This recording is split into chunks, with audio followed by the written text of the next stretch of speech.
This is a play by Tyler Linderbaum that really shows his IQ and shows how he, even when a play doesn't go right, he can make plays that gets you extra yards.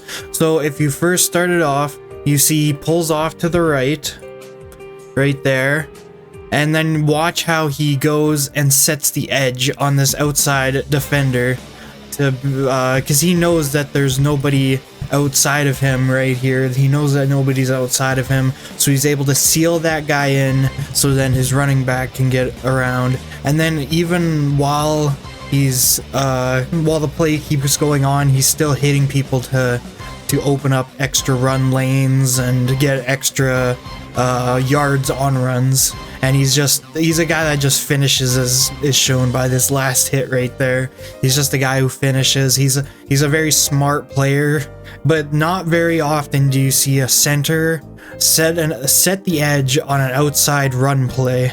So I thought that was really interesting. If you like Ravens videos, make sure to subscribe. I have more prospects that we're going to be doing soon, but back to Tyler Linderbaum.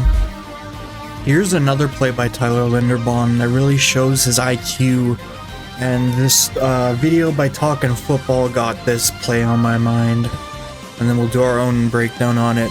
Alright, so it starts out with Tyler Linderbaum pulling out to the left. It looks like his left, and then they kind of wall off this number 56. His guard helps this number, I can't even see his number, but this tackle over here is responsible for number 5, which I think is Leo Chenal, who's another draft guy. I think he went to Kansas City. But watch what he does. He knows that this guy is here, and that this backdoor option would be a good time for the number 5 to knife in there. So what he does is he follows back and makes sure he gets this wall off, so that it gives his running back a nice lane. So as he just comes across, helps with this block, realizes that he's done with this block and doesn't need to help out anymore, and instead of trying to get this guy or anything, he just gets in position. His positioning is really great, and then he just walls off who is a really good defender, Leo Chenal, a guy who is powerful and everything, just walls him off, so his running back gets a easy easy run for his running back. And this is there's another play that looks kind of like this that really shows, and then what he does is just gets plays for his running back to get easy 10-yard gains without even being touched, really just opening lanes for them. This last play shows how Tyler Linderbaum doesn't really stay on his man. He goes and blocks, he helps out, and then he goes on to the next guy. And it'll be shown here.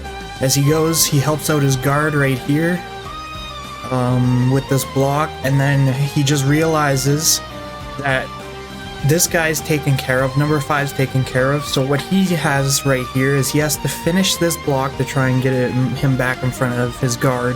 But then he knows he has this guy, which all this stuff translates to a gap blocking scheme, because it's just, in its simplicity, it's creating a lane for the runner, which happens in both zone and gap schemes.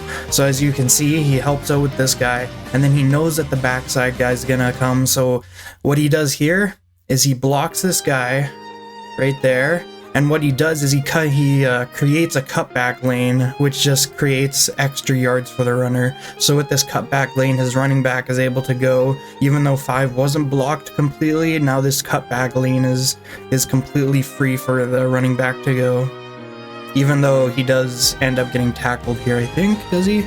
Yeah. But there was a huge lane for that Tyler Linderbaum made for his running back. After watching more of Tyler Linderbaum, you can just realize that his zone run instincts and IQ, they translate to a gap scheme. He's quick and smart enough to make multiple impact blocks in a play, which extends the runs for extra yardage. So what I mean by that is that he's smart enough to chip one guy to get him to double team him to push him in front of his guy, and then he'll go up to the second level and make a block, and then even after that he's looking at the third level or even a cutback lane. and all that stuff does is extends runs for extra yardage. Pulling linemen who get a running start has always been scary for an edge or outside linebacker, and he's a menace when given space to block. I played a lot of defense in my years, and pulling linemen were some of the scariest things to go against because they're just looking to catch you when you're not looking or to take your head off in some way, so that's always been very scary. He has high level awareness. He picks up blitzers from across the formation to save big losses. I've seen Quentin Nelson make similar blocks, although they've been cleaner. He's not fazed by stunts and reads them well.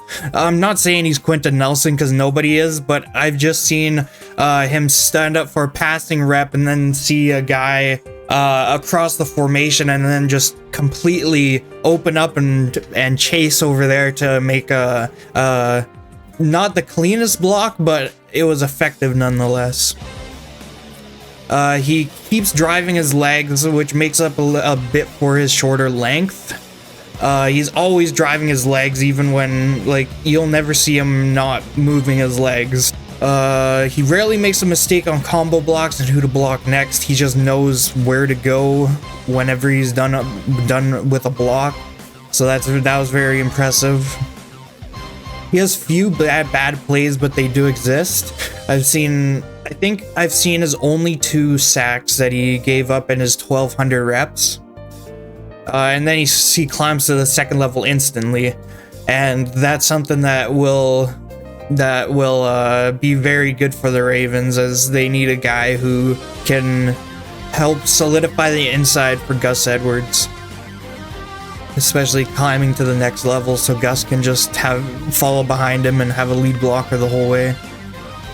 Now the main bad thing I saw about him is that he has a good anchor because of his wrestling background, but he can be stood up by longer, stronger guys who also bull rush, which can limit his push in the run game and can make him fall into the QB in the pass game a few times. Again, make sure to subscribe, as David Ojabo is the next prospect that we're going to cover, and we have a lot more prospects after that.